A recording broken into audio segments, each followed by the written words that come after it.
Hey guys, what is up? My name is Megan and welcome back to my channel, or welcome if you're new. I hope you guys are doing well and staying safe, and welcome to today's video where we are starting a vlog project of focusing on book series, because as you may or may not know if you're new to my channel, one of my goals for 2025 is to finish at least 5 series completely, and I have been doing good on my word. I've been focusing on series but not quite enough where I wanted to be, like at the half point of the year.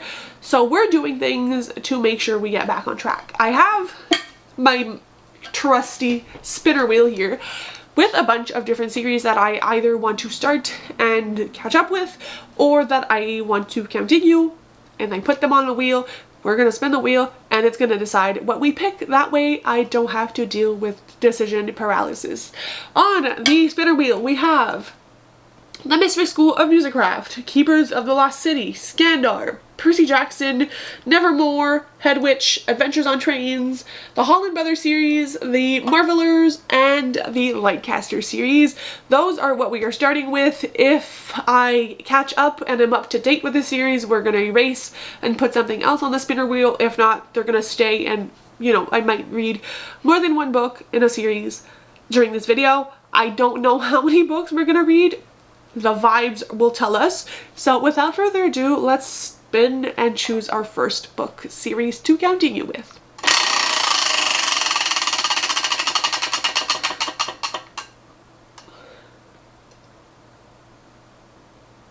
Okay, I'm excited but nervous. This says Skandar. You might not be able to see it. It's the green one, and it's iconic because Skandar is also green. Let me pick that and show you the book. This is Skandar and the Skeleton Curse, which is book 4 in the Skandar series. If you do not know, I talk a lot about Skandar on my channel. I will leave my playlist dedicated to Skandar with book reviews, discussions, all of that up in the cards and in the description for you guys. But I am up to book 4, which is the last released book. Book 5 and the completion of the series comes out in August, and so I think the wheel is trying to tell me that I'm running out of time. So we're gonna pick this up. I have put this off because, one, I cried a lot during Skandar 3. It was a very emotional experience for me, but also just because it's very bittersweet that this series will eventually come to an end. And I've also heard some less great things about this book. A lot of people have claimed that Skandar 4 is more of a filler book, and then we're gonna get the rest of the series. But nonetheless, I'm both afraid to cry and afraid to not love it as much as all the other books, which have been 5 stars so far. This is obviously going to be spoiler free if I didn't mention it in the intro, so do not worry for getting spoiled if you are not up to date with these books. I will talk about them very loosely. So yeah, I will be listening to the audiobook of this while I read it and updating you when I feel the need to. It might be twice for a book, 15 times, I don't really know, but I'm definitely invested within these series, so it's going to be an interesting experience. Wish me luck.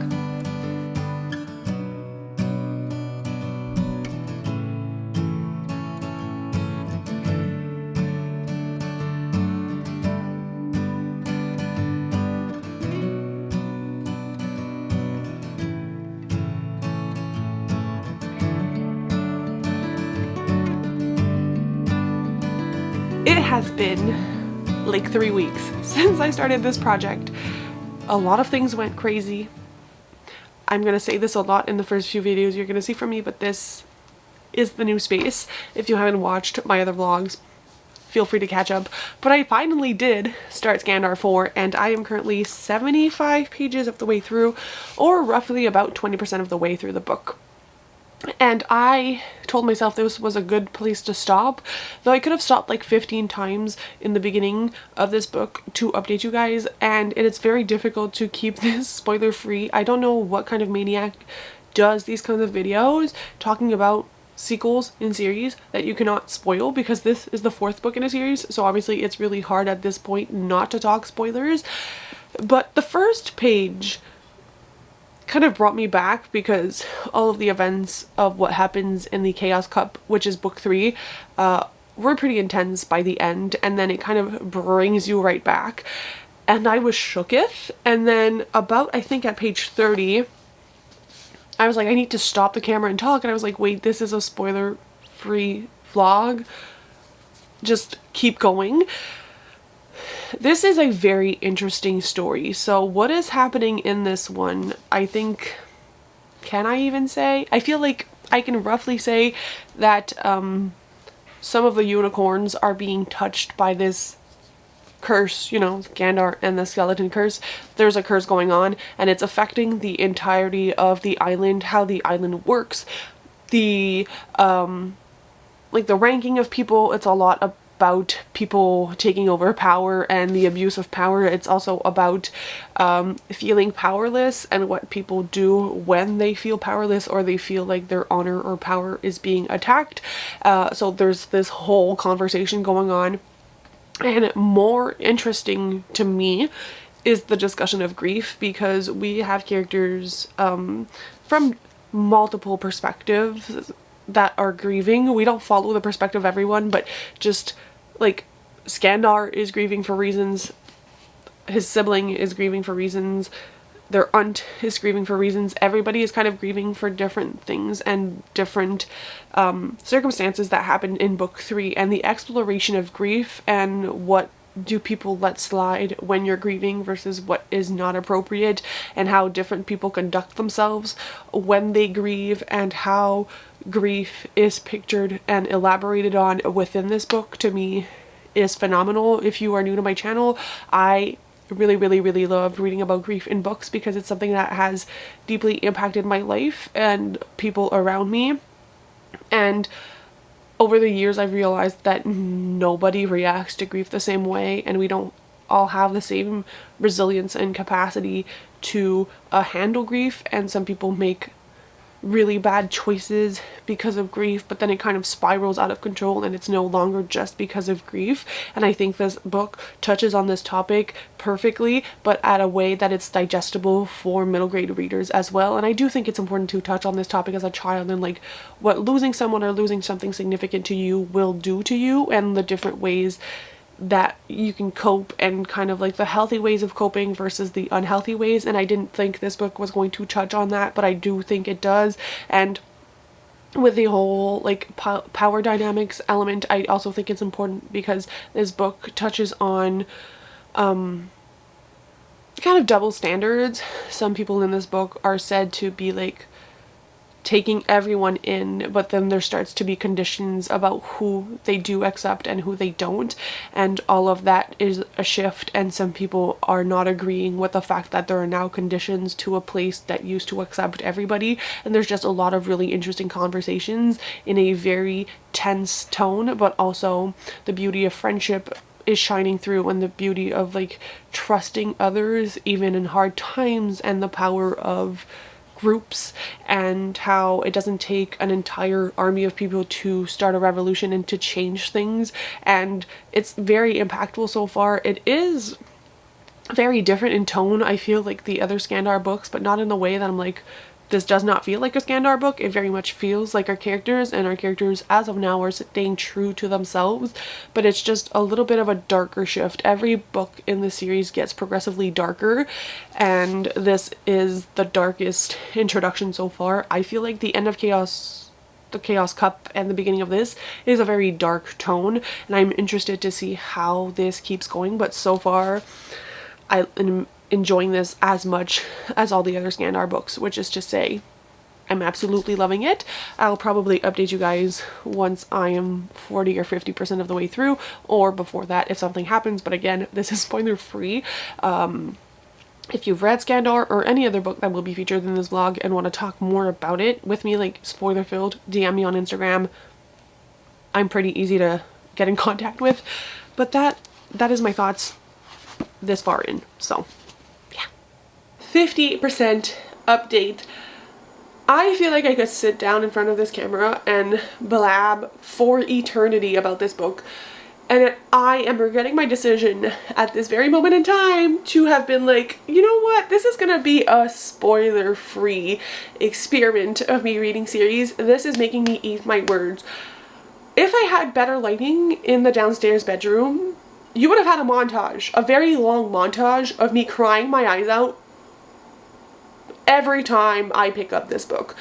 This book is absolute insanity in the best way possible, and I fear this is going to be my last update before I finish it, because this book has felt like a Skandar launch, for those of you who also read Brandon Sanderson, the entire way through, and I am not emotionally stable enough to be reading this, but I don't think I would ever be, and with me waiting for my copy of Skandar 5, this obviously needs to get done. I have been crying for 3 main reasons, and I feel like I need to tell you about the 3 main reasons I've been crying. One is the plot itself. Obviously, trying to discuss this without spoilers is a little bit chaotic, but we're gonna get through it. So, this is about a skeleton curse. I don't think I'm spoiling anything by saying the title of this book, but this implies that people are being cursed in some way, shape, or form. It is some type of disease. This disease is creating a lot of anguish and turmoil and desperation and sadness for some of the characters who are affected, and a feeling of helplessness that is very strong from the characters who are not affected but are seeing their loved ones, you know, wanna die. So that is already heavy-handed, and the way that the curse is introduced and the kind of impact it has on the people in this world very much depicts the feeling of grief when someone hasn't died but someone is going through something very traumatic, whether that be losing something or someone, but not necessarily losing them because of death, but losing them in other capacities. So it's grieving living things and things that you had either taken for granted or things that you just kind of knew like one way of living, and it is grieving that because of some of the things that is happening in this book.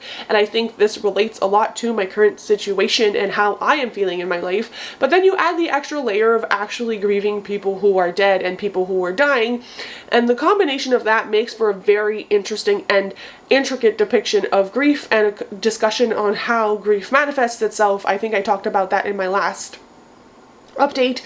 That is one of the reasons why I'm crying. Another of the reasons I'm crying is because this book is very much a turning point for our quartet and everybody else who is a side character who we've gotten to know throughout the books. And I think the Skeleton Curse is the point that A.F. Steadman is making, that she is an iconic writer when it comes to characters, because the character building through to this book, to this present day, has been flawless in the way that you don't realize how much you care for these characters until we are impacted with such big things that are happening in this book, and how each character reacts is very different, and we are being tested and we are being fed Easter eggs, and we are very much in a space where I am very much anticipating and have a feeling I know what is happening. There's foreshadowing in here, and the minute that this foreshadowing actually comes true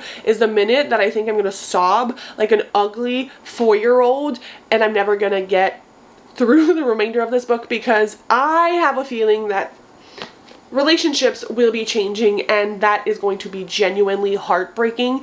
I don't think I'll be able to take it, but just with the foreshadowing and just what has been told and said and shown to us to this point is enough to make me cry. Insert photo of me bawling my eyes out for your viewing pleasure.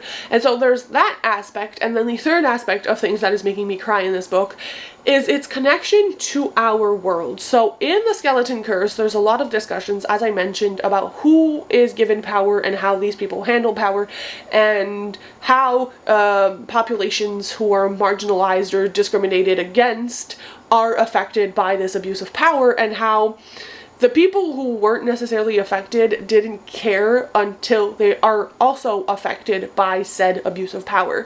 And that is kind of where we are at in the book, and it is truly disgusting, but it's also such an accurate representation of what is going on in this current state, and a book that has the capacity to make such a mirroring, representation in a world that is fantastical, to me, is always 10 times better, because it's not shoved down your throat, because what is happening could be seen as only one level. We don't need to kind of deep dive, have a deep dive into this for it to make sense in this world, but it is also very much a discussion on what is going on in our world. And what I appreciate about A.F. Steadman and how she is inclusive, and it shows within her story and within her take about what is going on in 2025 within the like world dynamics, world politics, the wars, and everything else that is going on.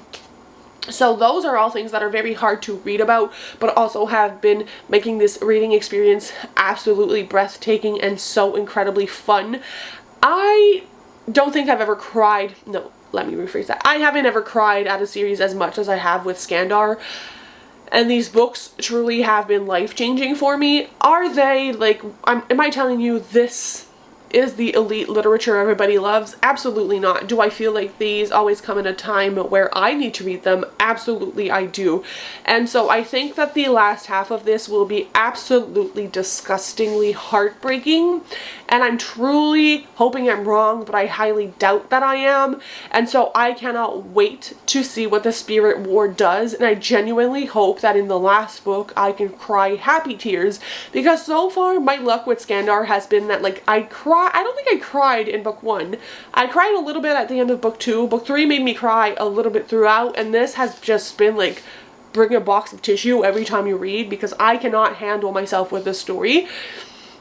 And so if, like, we keep going with this trend, book 5 I'm never going to be able to finish because I'm just going to bawl out of misery and sadness, but I'm hoping I cry because of happiness and a well-resolved story. I will also say, I mentioned this in my Hedge Witch blog, which is up clearly by the time you see this. There is a prequel of Skandar coming out in November. It was just recently announced, and that prequel will be focusing on the first writer and kind of like the legend, the story of the first writer, and how the first writer became like connected to a wild unicorn, and how the Eyrie and everything else came to be. I don't know if it's going to be a standalone or we're going to have more than one book in that prequel series. But every book we do touch a little bit on the first writer, so it's not like A.F. Steadman is just like, here's another random character. But I feel like what we are learning about the first writer in here and the references that are made, I don't know if it's just because my brain now knows, like, we're gonna get the story of that boy, but it just feels so intricately woven and so fascinating to read about now that I know, like, I'm gonna get more of this. And so I don't know if my brain is just more highly focused on that, but I'm really loving that element as well. And yeah, there's just so much about this book. The friendships are so well done, and what I will say, in the Skeleton Curse, we do feel like our characters are a little bit older because we have the development, very small developments, like nothing that is inappropriate, of romantic relationships, or at least romantic feelings that are evolving within like friend groups and some established relationships, and it's very fun to see. I talked about that in my Keeper of the Lost Cities review, where like it's realistic for how old is Skandar now? Like 14, 15-year-olds have relationships, 15-year-olds are interested in other people romantically, and I feel like it's ignored in a lot of upper middle grade books, but it shouldn't, because it's part of the experience of growing up. And the way that this is handled and the way that it's touched upon is light, is very appropriate for the age range. But I like that throughout the years spent with these characters, to me it just makes sense that we're heading that way, and it's never going to be this big romantic plot line. But I do feel that it's normal that these feelings are addressed, and like how these impact relationships and friendships, because at that age you often grow up to like be romantically interested in friends. And I am a sucker for the friends to lovers trope. Who doesn't want to fall in love with a friend and like have that well-established friendship and that turns into a romantic relationship? It is my dream. Would love that to happen for my next relationship, but that is besides the point. But yeah, I just loved the inclusion of that. And the last thing I will say before I wrap it up, because I feel like I've been talking for like 10 minutes. I think I addressed this at the beginning when I picked up Skandar, that a lot of people say that this is a filler book, and I will disagree with that take. I want to make that clear right here and now. I think that this book is absolutely essential. Am I saying this is absolutely essential in its plot? No, this does feel like a side plot to get us to where we're going, but not in a bad way. I think what this does, it is establishing how can I even say this? I feel like talking about this would give spoilers, but it is establishing relationships, it is establishing values, and it is deepening the world and opening our eyes to different connections and different parts of the world of Skandar. And I think the plot is useful, and I do think like it's fun, it's high stakes, but for more than that, I think that this is useful in the character development and our development and like our relationship with these characters. I think this solidified, I mean, A.F. Steadman has become, is she my favorite author? Probably. But it solidified her capacity to interweave a slow building story, and how fond I am of these characters. I don't know how I feel like I'm not expressing myself well here, and I apologize. I feel like this is especially hard to talk about without spoiling. But I disagree. I firmly disagree with this being a filler book. I can understand, and a conversation could be had that some people feel this way, and like, fair. I personally don't see my reading experience that way, and I'm so incredibly happy that I'm not feeling that way about the book, because it would have been like a decline in the Skandar series for me, and that is not what I want for myself. I want all these books to genuinely be such strong favorites that like this becomes my favorite series of all time. It is currently my favorite series of all time, but it is not completed. And we always run into the risk of being like, why the hell did we go with this direction? And I'm not hoping that it does that for me.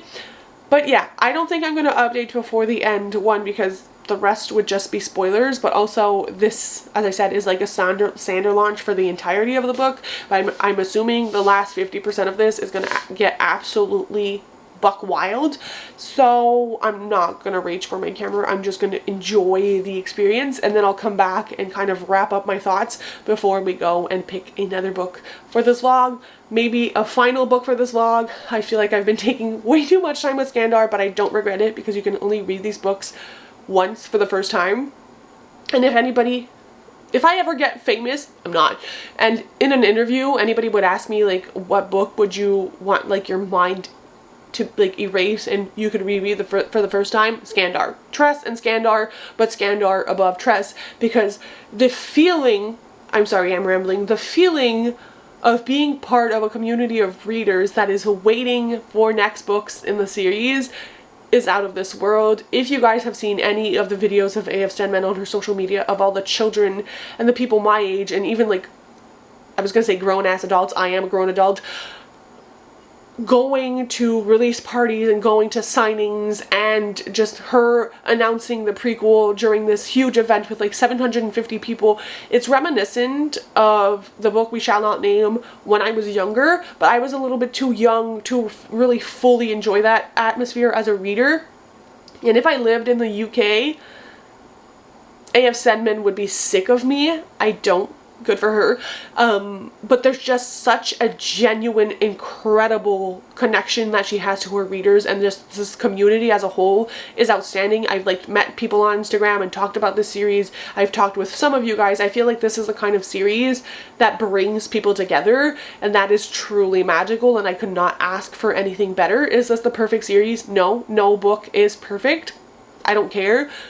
It's perfect for me as the kind of reader I am. I know it's flawed. I can tell you about its flaws. I feel like I don't want to focus on that. So yeah, that's all. Thank you. We're here to wrap up the vlog. Literally 2 months after the last clip you saw was filmed, I have finished Skandar, and then I took a break from both reading and content creation for like the past 2 months. We're easing back into both reading and content creation now. But I wanted to wrap this vlog up. I know I said we'll probably read more than one book. It will be the case for the next installment, but I did not want to scrap this because this is obviously Skandar 4. It is a very meaningful book to me, and I just wanted to share my thoughts with those of you who cared. So, since reading this, obviously this beauty came in the mail. Still haven't read this one, which is A Crime Against Humanity. Like, the prequel is coming out in 2 weeks. I still need to read Skandar 5. But before any of that, I wanted to wrap up my thoughts on Skandar 4 and say that this was an absolute banger of 5 out of 5 stars. And I think I rewatched the vlog and all my thoughts we're pretty much in that vlog. Let me show you the devastation this book has caused me. I think you should just enjoy the screenshot of me. I don't think I've ever cried harder in my life. This is what this book did to me.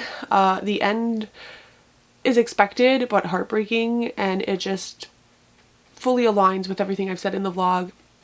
One of the easiest 5 stars I've given out this year or just in general, and I'm hoping and praying to God that book 5 just continues with how phenomenal this was. I don't have much more else to say, and I don't want to spoil anything, hence why I'm not really saying any more about the last like 50% of the book I read. But I was right about my predictions. It is heartbreaking. I'm scared to go into book 5, which obviously will have been vlogged. Let me know if you want it spoiler filled or spoiler free. I'm still unsure about that part, but just let a girl know, because I did have a little bit of a hard time talking about this without spoiling anything, considering, but like book 5 I feel like is gonna be even harder to talk about without spoilers. So let me know what you guys prefer. I'm sorry I didn't read more than one book in this vlog, but I did put up a poll for the next series tackle vlog, which books you wanted to see, obviously in a spoiler-free manner, so you guys can go vote on that poll if you haven't already, and I'll catch you guys soon with another video. I am sorry for the hiatus. It was needed, but we're back.